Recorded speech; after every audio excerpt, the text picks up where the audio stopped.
presente módulo vamos a hablar sobre la diplomacia, su clasificación, la diplomacia cultural, su concepto, antecedentes, objetivos y actividades, la efectividad de la diplomacia cultural, los bienes culturales, los instrumentos de la política exterior, la diplomacia pública y cultural, las estrategias de la diplomacia cultural para la proyección del país al exterior.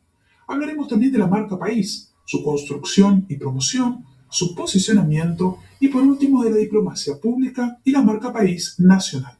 Empecemos.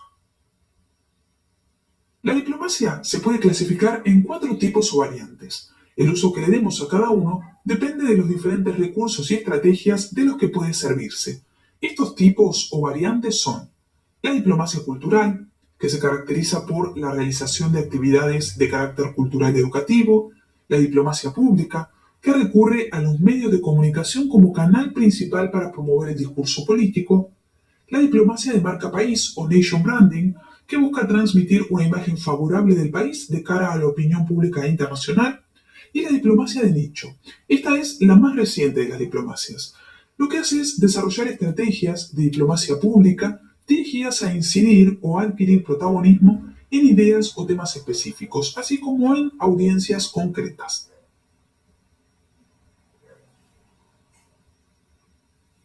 Vamos a concentrarnos ahora en la diplomacia cultural. ¿Qué es la diplomacia cultural? El uso de este término es relativamente nuevo dentro de las relaciones internacionales. Sin embargo, hoy en día juega un rol de vital importancia en esta disciplina. Se considera la diplomacia cultural usualmente como una parte soft o blanda de las relaciones internacionales. Sin embargo, ha ganado terreno año tras año para situarse al mismo nivel que la diplomacia tradicional. La diplomacia cultural es un importante instrumento de acercamiento entre los pueblos, que permite abrir mercados para la industria cultural y entablar vínculos culturales y lingüísticos. Es también una herramienta que permite incentivar el diálogo político y económico, ya que fomenta el entendimiento mutuo y genera confianza, interés y respeto entre las naciones. La definición más citada es la Declaración Universal sobre la Diversidad Cultural de la Organización de las Naciones Unidas para la Educación, la Ciencia y la Cultura, la UNESCO, que define la cultura como el conjunto de los rasgos distintivos espirituales y materiales, intelectuales y afectivos que caracterizan a una sociedad o a un grupo social, y que abarca además de las artes y las letras, los modos de vida, las maneras de vivir juntos, los sistemas de valores, las tradiciones y las creencias. El antecedente más claro para entender lo que hoy en día es la diplomacia cultural lo encontramos en la definición de soft power, poder blando, de Joseph Nye. Nye definió este poder blando como la capacidad de un Estado de conseguir sus objetivos no a través de amenazas y recompensas económicas, sino a través de la atracción y la persuasión hacia las políticas, la cultura o los ideales del país. El autor analiza los límites que la fuerza militar de los Estados Unidos tiene en relación a sus aliados o potencias menores, y cómo el poder blando puede ayudar a superar ciertas barreras. De esta manera, el soft power puede entenderse también a través de la contraposición al hard power o poder duro, es decir, la habilidad coercitiva que utiliza la diplomacia tradicional. Pasemos ahora a ver las características de la diplomacia cultural. Esta se caracteriza por la realización de actividades de carácter cultural y educativo y es el tipo de diplomacia pública más antigua. La actividad se realiza entre naciones y personas persiguiendo objetivos de entendimiento mutuo y utilizando para tal fin el intercambio de ideas, información, arte y otros aspectos de la cultura. En algunos países, este tipo de diplomacia posee una organización particular, a través de instituciones separadas de los ministerios de Asuntos Exteriores de otras actividades de diplomacia pública, como por ejemplo el Centro de Promoción Cultural Nacional Goethe Institute en Alemania o el British Council en el Reino Unido. En cambio, en otros países como en España, Estados Unidos o Francia, la diplomacia cultural se organiza desde los ministerios de Asuntos Exteriores. La diplomacia cultural es una actividad fundamentalmente del Estado, y a pesar de que pueden y deben participar otros actores no estatales, el lugar destacado del Estado es indiscutible.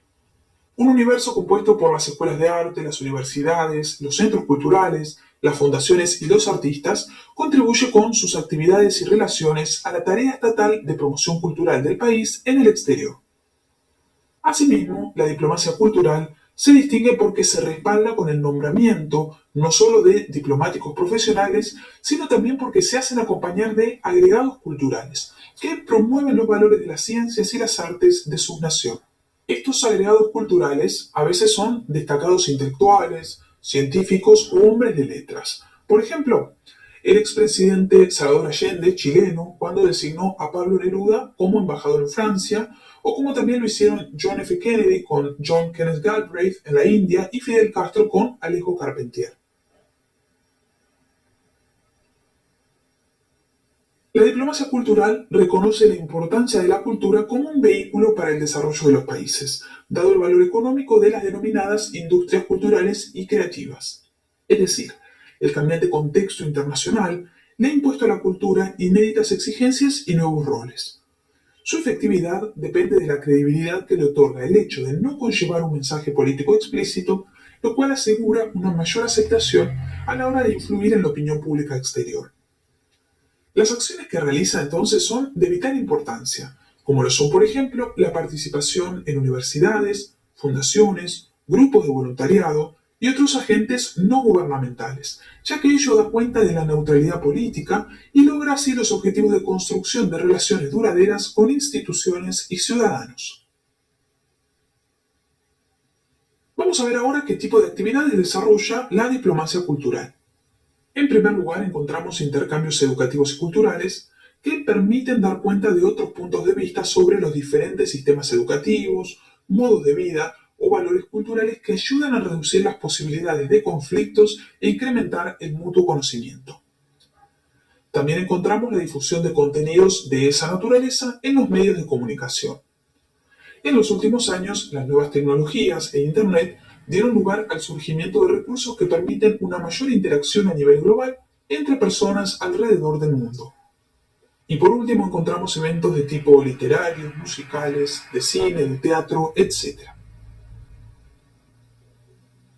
En el campo de las relaciones internacionales, específicamente entre estados, el poder se define como la capacidad de modificar el comportamiento de otros actores.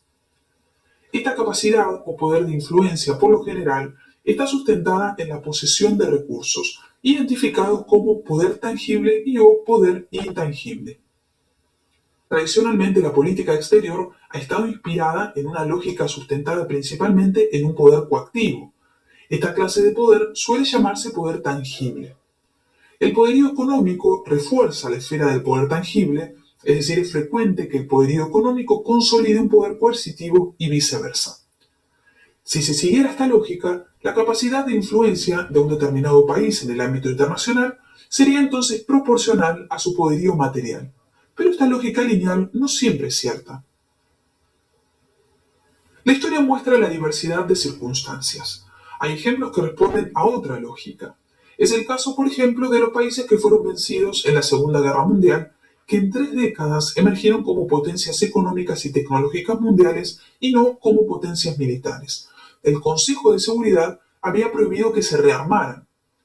Son países que escogieron el camino de la innovación tecnológica, la creatividad científica, el desarrollo de la educación, la expansión de la investigación superior, es decir, países que han optado por un modelo cultural, educativo y científico para alcanzar altos niveles de desarrollo económico y social.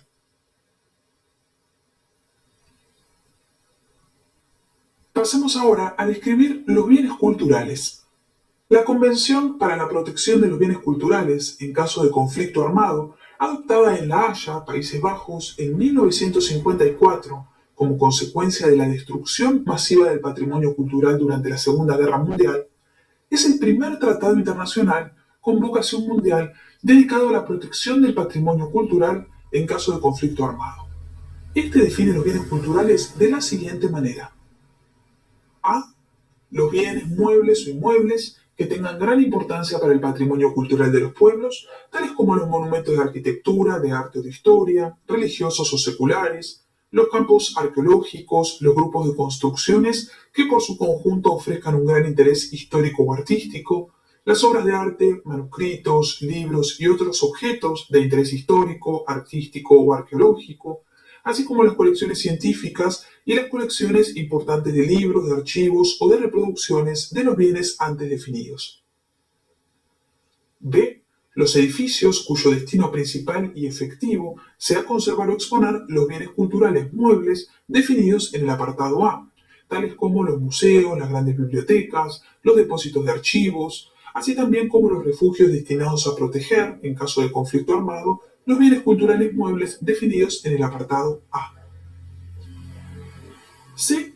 Los centros que comprendan un número considerable de bienes culturales definidos en los apartados A y B, que se denominarán centros monumentales. En política exterior, podemos distinguir dos tipos de diplomacia, la pública y la cultural. La cultural es a largo plazo, mientras que la pública tiene objetivos de corto plazo, que dependen de la coyuntura. Mientras la tradición latinoamericana pone el centro de la diplomacia cultural en los organismos del Estado mediante exposiciones, eventos culturales e intercambios culturales, cursos de idiomas, etc., la tradición anglosajona, mediante diversos actores, utiliza la propaganda, las relaciones públicas y los medios de comunicación. Esta estrategia de diplomacia pública en última instancia está vinculada al concepto de marca país, concepto que desarrollaremos más adelante en este mismo módulo. Vamos a definir ahora cuáles son las estrategias de la diplomacia cultural para la proyección del país al exterior.